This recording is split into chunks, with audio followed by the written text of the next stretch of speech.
estos fundamentos, digamos, se condicen casi en plenitud con la acusación? Sí. La acusación originariamente arrancó con homicidio, con un femicidio, ¿no es cierto? Que es un homicidio mediando violencia de género, pero además contenía la acusación de alevosía.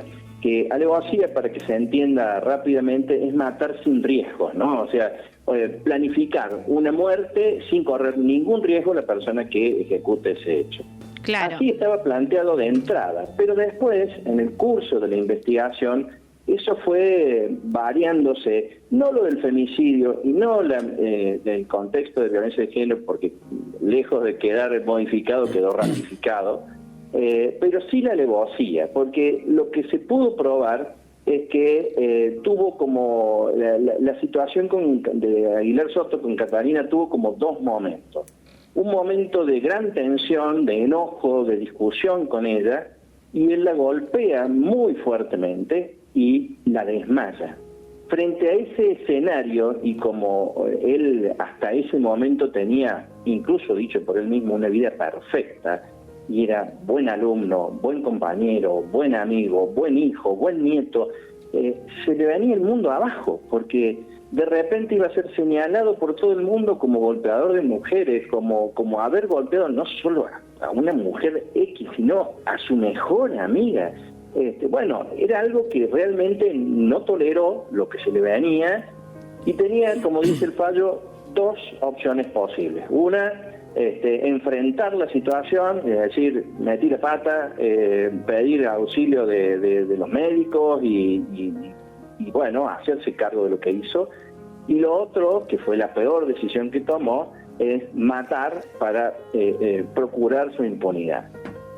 En la cabeza de la gente normal, digamos, la gente, cualquiera que escuche esto parece totalmente descabellado. Claro. Sin embargo, en la estructura de personalidad de él no lo fue, porque él hizo un plan a partir de los golpes y después tomar la decisión de qué hacer, hace todo un plan para procurar justamente su impunidad. ¿De qué manera? Y sacar los trapitos afuera, es decir, planificó y diseñó una estrategia para que no se lo culpara a él de esa muerte.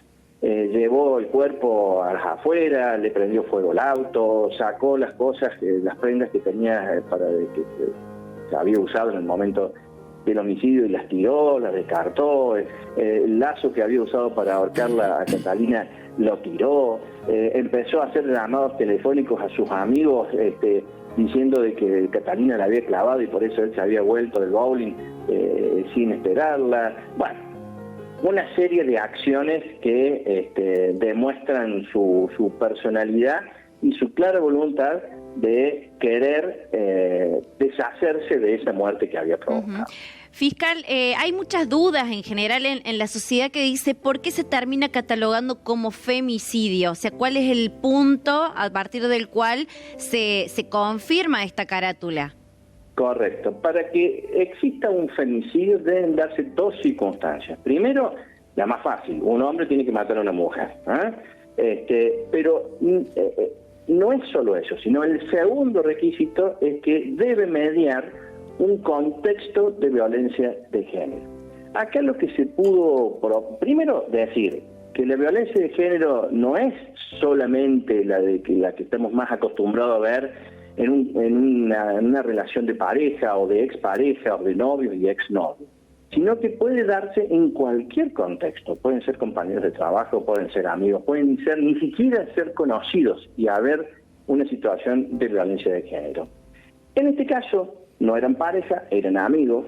Se pudo probar que Aguilar Soto estaba enamorado de Catalina, que no había tenido la valentía de decírselo, estaba enamorado. Eso se pudo probar por unos escritos que él hacía a manera de diario, digamos, en donde él anotaba sus propios pensamientos. Y el detonante más complicado en esta relación es que ella se pone de novia con otra persona. Pero hasta que se pone de novia, la situación que había tenido con Catalina es de una amistad obsesiva y tóxica. Así quedó acreditado, así surgen de los fundamentos. Era, a ver, él primero le ponía el título de mejor amigo, porque esto no solamente lo hizo Catalina, sino que al menos 3 chicas más, o sea, 4 en total. Él le ponía primero el título de mejor amigo, o de mejor amiga. A partir de ese título, se sentía con derecho de exigir de esa amistad que él estuviera en primer lugar en el ranking de sus afectos, o los afectos de esa mejor amiga, ¿no? Pretendía estar todo el tiempo con ella, a solas, que no se juntara con nadie más. Cuando no hacía eso, le reclamaba, le reprochaba, se enojaba, la dejaba de hablar. Entonces, del otro lado, esa mejor amiga se sentía desvalorizada, se sentía culpable, se sentía responsable de no estar a la altura de la demanda de Aguilar Soto. Y esa relación se mantuvo de esa manera hasta que se pone de novia Catalina, porque hasta antes de ponerse de novia, Catalina le daba mucho tiempo a esa amistad. Cuando se pone de novia, empieza a disminuir el tiempo que le daba Aguilar Soto, lógicamente por su nueva relación o su nuevo vínculo. Además, todos sabemos la demanda de tiempo, de energía que requiere una carrera como la de arquitectura. Además, era una persona, Catalina, muy activa en redes sociales. Sí. Entonces, el tiempo de su familia, el tiempo de la facultad, el tiempo de las redes sociales, el tiempo que le demandaba su nueva relación de noviazgo, era muy poco el tiempo que le podía dar a Aguilar Soto. Claro. A esa situación, Aguilar Soto lo descolocó. Lo puso loco, vamos a decirlo así. Entonces, empezó a demandar afecto y a reprochar por ese afecto que no tenía, o ese tiempo, más vamos a decir, no afecto, sino el tiempo que no le daba. Catalina se lo empezó a reclamar, y eso fue sumando energía negativa por parte de él en el transcurso de los meses. Fue en 3 meses que estuvo de novia Catalina con este otro chico hasta que falleció, ¿no? Y el detonante fue un día que él había querido juntarse a solas con ella, previo al grupo que iba a ir a jugar al bowling. Había concertado un encuentro 2 horas antes y Catalina se retrasa. Cuando Catalina se retrasa, es toda esa bronca que venía acumulando injustamente, ¿no? Por su pensamiento. Y esa bronca que venía acumulando durante 2 o 3 meses, más ese retardo de Catalina, lo puso loco.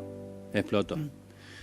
Exacto. Entonces, claramente ahí, yo no termino la idea para entender por qué la violencia de género. O sea, ahí, si bien los dos tenían mensajes mutuos, es decir, los dos te quiero, o sea, como son las amistades actualmente, ¿no es cierto?, de los chicos jóvenes. Se expresan. El tema es que él siempre se ponía en una posición superior a él, o sea, ella le mostraba afecto, él se le mostraba el afecto, pero se terminaba haciendo como él quería. Y los desplantes y las broncas por la falta de brindarle ese tiempo siempre eran de él hacia él. Y lo que la resolución dice, muy interesante, los fundamentos, dice que era una sutil forma de ejercer una violencia de género.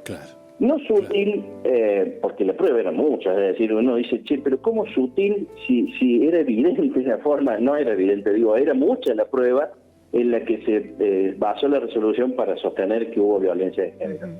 Pero al hablar de sutil, los jueces quieren hacer referencia a que el mecanismo que él usaba era, o sea, no era visiblemente violento, si se quiere, pero la violencia era psicológica siempre, ¿no? No era visiblemente violento, sino que era a manera de gotas, a manera de tela de araña, de a poquito iba envolviendo a la víctima sin que se diera cuenta. Y algunas de las chicas, las otras 4, se dieron cuenta, pudieron poner distancia en algún momento, y Catalina no lo pudo hacer.